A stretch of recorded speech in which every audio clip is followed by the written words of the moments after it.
Hola, bienvenidos a todos a un nuevo vídeo del canal, un vídeo en el que me gustaría, pues comentaros un poco los temas que he estado últimamente haciendo y que me han tenido más ocupado. Y básicamente en este vídeo es contaros un poco cómo he redefinido de nuevo mi setup, mi organización de consolas en mi cuarto de juegos, en mi sala de juegos. Y bueno, pues enseñaros un poco las consolas que tengo ahora mismo conectadas, cómo lo he organizado todo y bueno, pues compartir con vosotros el resultado final y sobre todo para que me comentéis qué os parece, si os parece bien, si os parece que falta alguna consola, si vosotros lo haríais de alguna forma diferente o cómo lo tenéis vosotros organizados y en definitiva un poco abrir aquí un debate sobre cómo es la forma más óptima de organizar todo esto y tenerlo todo listo para jugar, que al final es lo más importante.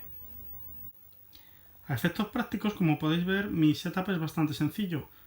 Un televisor LED a la izquierda para jugar a las consolas de generación actual y bueno, consolas más recientes, y un televisor de tubo a la derecha para jugar a todas las consolas retro. Por un lado tengo aquí habilitada la Nintendo Switch en su base de carga o dock, de esta forma lateral, que me permite rápidamente sacar o insertar la consola y pasar de modo portátil a modo televisión o al contrario, de una forma rápida y sencilla. Como veis, estas son las consolas que tengo conectadas aquí en el lado izquierdo de este mueble tripartito, por así decir. Veis que tiene como tres módulos o tres bloques. En este caso, en este bloque, lo que tengo es bueno, pues la Nintendo Classic Mini, Nintendo NES Classic Mini, la Xbox 360, Nintendo Wii U, PlayStation 4 y bueno, después debajo tengo la PlayStation 2 por aprovechar un poco ese hueco. Cuando empecé a pensar sobre el orden en el que iba a colocar las consolas me encontré básicamente con varios problemas. El primero de ellos es cómo aprovechar el mueble de la mejor forma posible y que me cupieran todas las consolas al mismo tiempo.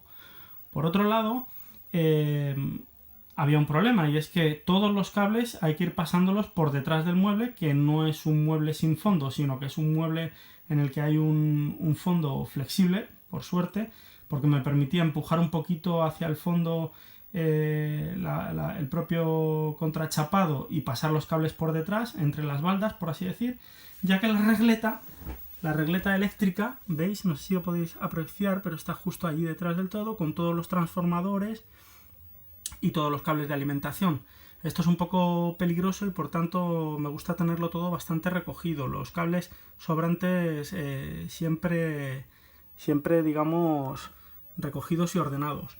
Entonces, por un lado, como os digo, cómo aprovechar las baldas en su anchura de la mejor forma posible para que cupiesen, como ocurre aquí con la Xbox y la Nintendo Wii U, en una sola balda dos consolas. Y por otro lado, pues que tenga sentido, ¿no? Aquí, como digo, estas cuatro consolas que veis en pantalla más la Nintendo Switch van conectadas al LED de 40 pulgadas. Aquí tengo PlayStation 2, una consola que me permite jugar a los juegos de PlayStation 1 y a los juegos de PlayStation 2, además de a todos los juegos de cualquier región, y al mismo tiempo una consola que también necesita bastante refrigeración. PlayStation 2 y el resto de consolas ya van todas conectadas al televisor de tubo que veis en pantalla.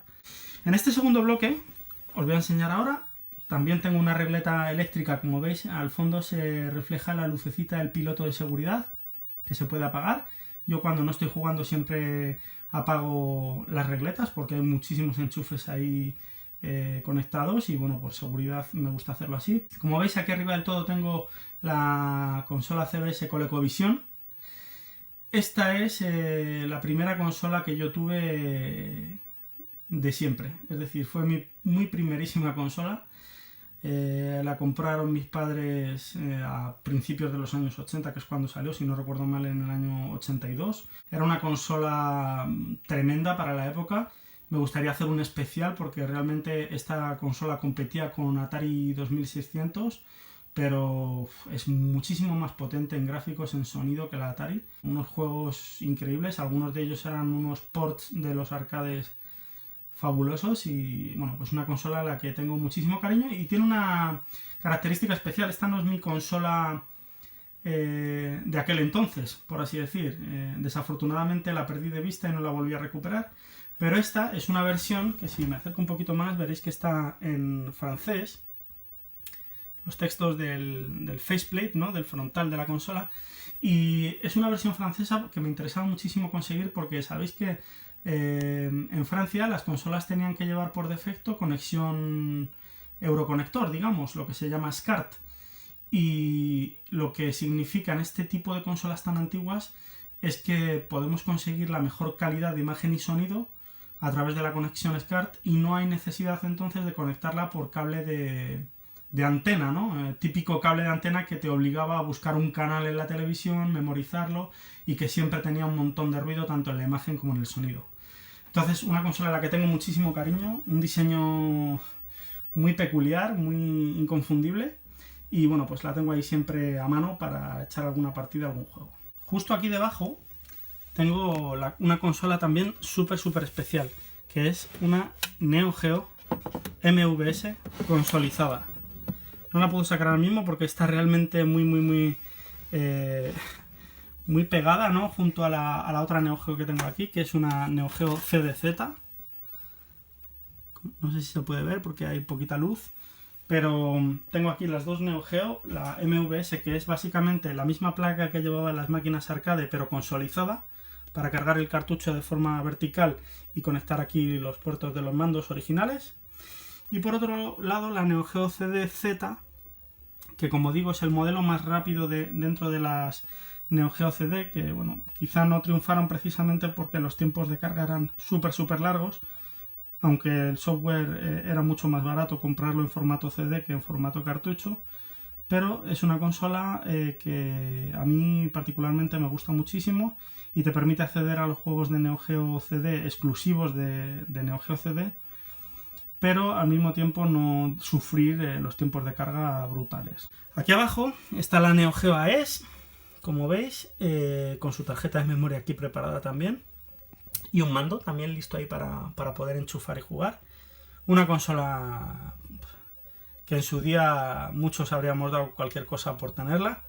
La conseguí con el paso del tiempo, a un precio además bastante razonable. Estoy muy contento también con esta consola. Me encanta tener aquí las tres Neo Geo, los tres formatos de Neo Geo a mano, y para mí es importante que estén aquí en el bloque central. Luego, como veis, tengo aquí también una PC Engine Core Graphics Duo, que es un modelo ligeramente más moderno que la PC Engine normal, que como sabéis era de un color blanco crema, así un poco raro. Esta es un color gris, pero lo más importante de todo es que permitía la conexión AV. Como sabéis, el PC Engine original, la única conexión que tenía era conexión por cable de antena, de radiofrecuencia. Y entonces, bueno, pues eso hace que traerse una PC Engine de Japón complicase muchísimo las cosas en términos de conexión a la televisión europea. Bueno, aquí tengo mi Nintendo Wii blanca, comprada casi en el lanzamiento, unos meses después del lanzamiento. Una consola que me gusta muchísimo. Realmente no tiene quizá del todo mucho sentido tener ahí la Nintendo Wii cuando tengo por un lado la Wii U y, como veremos a continuación, la Nintendo GameCube, ¿no? Porque los juegos de Wii los podría jugar en Wii U, y los juegos de GameCube los puedo jugar en la propia GameCube. Pero bueno, me gusta, no quiero prescindir de ella, aunque en este caso podría hacerlo. Y por último, en el tercer bloque, vamos a ver a continuación, aquí ya está las consolas históricas que todos conocemos y amamos.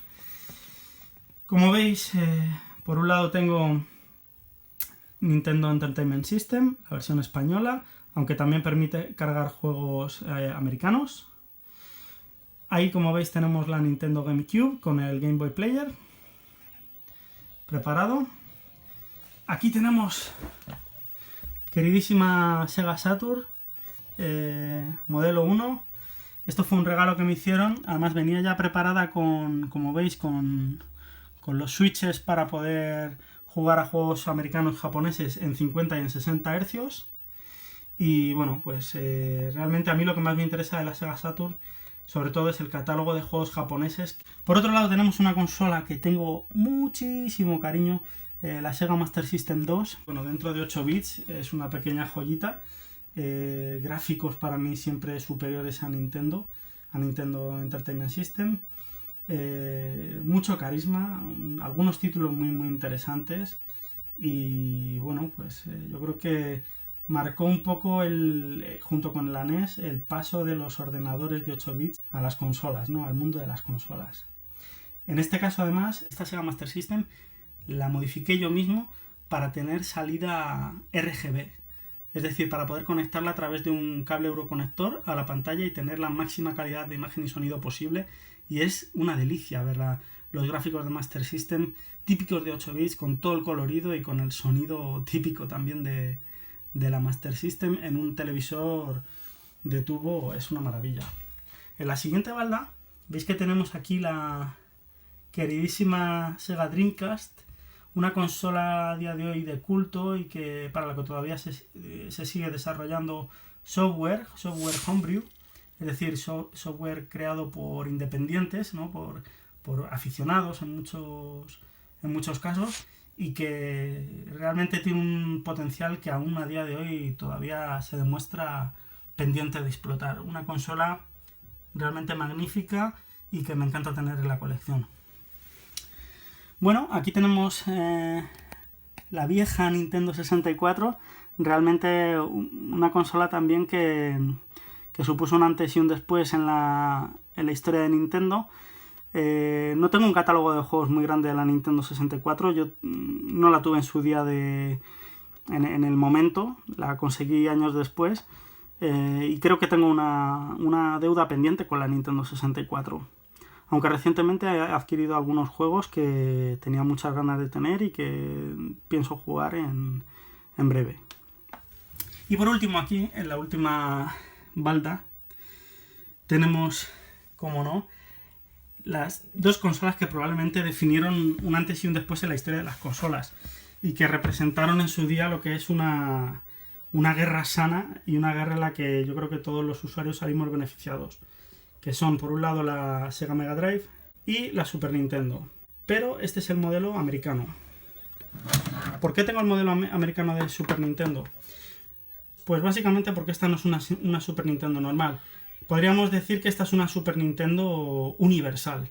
Es decir, en esta consola puedo jugar a juegos de Super Nintendo americanos, europeos y también japoneses. De hecho, puedo jugar tanto a 50 como a 60 Hz. Y eso hace que sea súper versátil. Para llegar a ese punto he tenido que modificarla personalmente, pero el resultado final es genial, la calidad de imagen es genial y bueno, pues es muy versátil y en una sola máquina puedo jugar a cualquier juego de Super Nintendo que salió en el catálogo. Y por último tengo aquí la Nintendo Famicom, como veis. Family Computer, Nintendo Famicom, pero es una Nintendo Famicom, como veis, una top loader, una Nintendo Famicom de carga vertical, de carga superior, pero es un modelo bastante especial que me interesaba, porque realmente el diseño de esta Famicom más moderna no me convencía mucho, la verdad que dejaba un poco que desear en mi opinión, pero hay una cosa, y es, si miramos en la parte trasera, como veis, era una Famicom que ya tenía una salida de audio y vídeo y por lo tanto con el mismo cable de la Super Nintendo, por ejemplo, se puede enchufar esta consola a la televisión y tener una salida de audio y vídeo bastante buena. No es RGB, pero es bastante buena. Lo más gracioso, ¿por qué tengo esta Nintendo Famicom en esta balda junto a Super Nintendo y a Mega Drive? Básicamente es porque el adaptador de corriente con el que funciona, y aquí lo tengo apuntado, es con el de la Mega Drive y el cable de vídeo con el que funciona es con el de la Super Nintendo. Entonces veis que no la tengo conectada, pero en cualquier momento con enchufarle el adaptador de corriente de la Mega Drive y el cable de vídeo de la Super Nintendo la tendría ya funcionando. Así que muy interesante, me permite acceder a los juegos de la Famicom que no llegaron a Europa, también algunos que sí llegaron a Europa pero son demasiado caros y entonces me permite comprarlos a un precio razonable. Y bienvenida a la Famicom AV, que se llama Famicom AV, es conocida como Famicom AV. Como podéis ver, en el caso del LED tengo los cables HDMI etiquetados. Ahora mismo tengo conectadas, como veis, la Nintendo Switch, la PS4 y la NES Mini. Y luego en el cable de componentes tengo conectado o bien la consola Wii original o bien la Neo Geo MVS, aunque mi idea es comprar lo que se llama un switch o un splitter de HDMI que, bueno, conectado a un solo puerto te crea otros 3 puertos extra para poder conectar pues más dispositivos. En el caso de la televisión de tubo tengo un cable Euroconector o SCART conectado a la televisión y a un dispositivo que lo que hace es repartir varias señales. Bueno, pues como veis aquí tengo lo que se llama el splitter del Euroconector. Como veis tengo conectado, este es el Euroconector que va al televisor, que es el que distribuye, y estas son las tres opciones: AV1, AV2, AV3, en este caso PlayStation 2, Super Nintendo y Mega Drive. Y simplemente con tocar aquí el switch que quiero, V1, V2 o V3, cualquiera de estos tres botones laterales, puedo elegir qué fuente es la que quiero que el televisor reconozca. Por último tenemos aquí también otra fuente, una fuente RCA, como veis vídeo y audio mono, que corresponde a la Nintendo NES europea, que es la que tengo ahora mismo conectada y que habéis visto en las imágenes. Y aquí tenemos toda la maraña de euroconectores. La verdad no me gusta mucho tenerlo así, pero también es la única forma que he encontrado a día de hoy de tenerlo. Y la parte más interesante es que, como veis, los tengo etiquetados, en este caso ColecoVision, Master System, Dreamcast. Estos son los de la PC Engine Core Graphics Duo, que habría que conectar donde están los de Nintendo NES. GameCube, bueno, pues este es Neo Geo, este es Nintendo 64 y, si no me equivoco, Sega Saturn. Sí. Entonces la operación sería básicamente, no sé si con una mano lo puedo hacer, pero desenchufar uno, enchufamos otro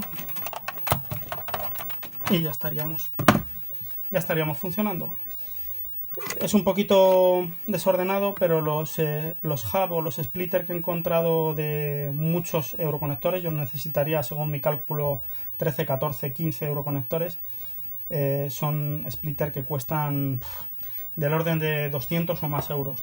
Entonces, bueno, es una inversión que a día de hoy no tengo en mente hacer, aunque sería muy bonito tenerlo todo ordenado y listo. Pero de momento, como digo, me apañaré así porque, bueno, tampoco me cuesta tanto. Y, bueno, de alguna forma lo tengo ya todo controlado con sus etiquetas. En cuanto a la calidad de los televisores, la verdad es que después de bastantes pruebas y de haber tenido bastantes televisores de tubo, en este caso es un televisor que para mí ya es inmejorable. Es un televisor con una calidad de imagen y de sonido brutal. Esto que estamos viendo ahora mismo es la peor conexión que puedes tener con este televisor. Es una conexión AV con un cable, como hemos visto, de vídeo compuesto y un cable de audio en mono. Como veis, la calidad de la definición es buenísima, los píxeles, todo. El pequeño parpadeo que se ve es apreciable en la cámara, pero no mirando directamente. Este es un televisor de alta gama en su día, es un televisor de la marca Bang & Olufsen, como lo podéis ver aquí. El modelo, si no me equivoco, es el MX4002. Y no solo la imagen, la calidad de imagen es lo que me impacta, la calidad de audio es muy buena, me gusta muchísimo. Es muy cuadradito, tiene una especie de pantalla que es lo que hace que veáis tantísimo reflejo. Es una pantalla que cubre el propio televisor, se puede desmontar y limpiar. Una pantalla bastante plana para la época. Un diseño, como veis, el fondo es un fondo realmente, me atrevería a decir, casi mínimo para un televisor de tubo. Lo único que tiene es la parte, claro, del propio tubo, propiamente dicho, pero como veis no es... Es que es casi como una mano, es que no es muy profunda. Y bueno, ahora podríamos hacer casi una prueba con otra consola y voy a activar el audio para que lo podáis apreciar un poco mejor. Fijaos.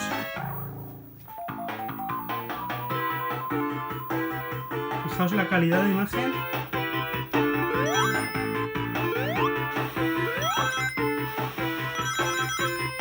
Y de sonido. Fijaos. Es que la calidad con la que se ve. Es una pena que se vea ese parpadeo. Pero espectacular. Los píxeles. Los bordes definidos perfectamente. El audio genial. Si os fijáis la línea de abajo.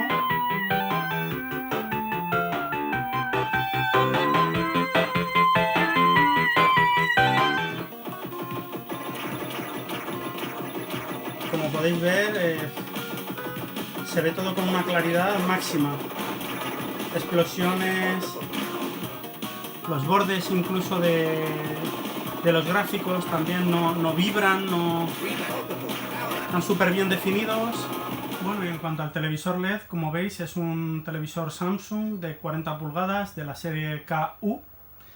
Es un televisor compatible con 4K y HDR, y voy a subir un poquito el audio y voy a dar un par de vueltas para que veáis que bueno, la calidad de imagen y sonido es bastante buena.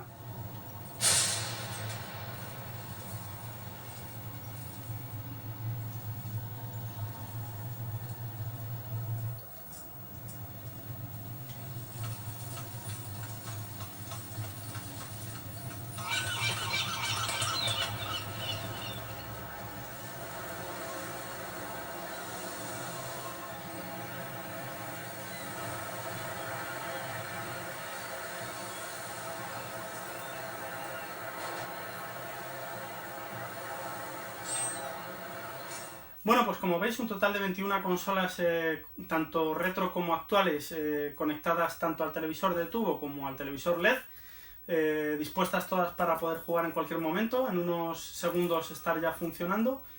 Estoy muy contento de cómo ha quedado finalmente el setup. Me gustaría escuchar vuestras opiniones.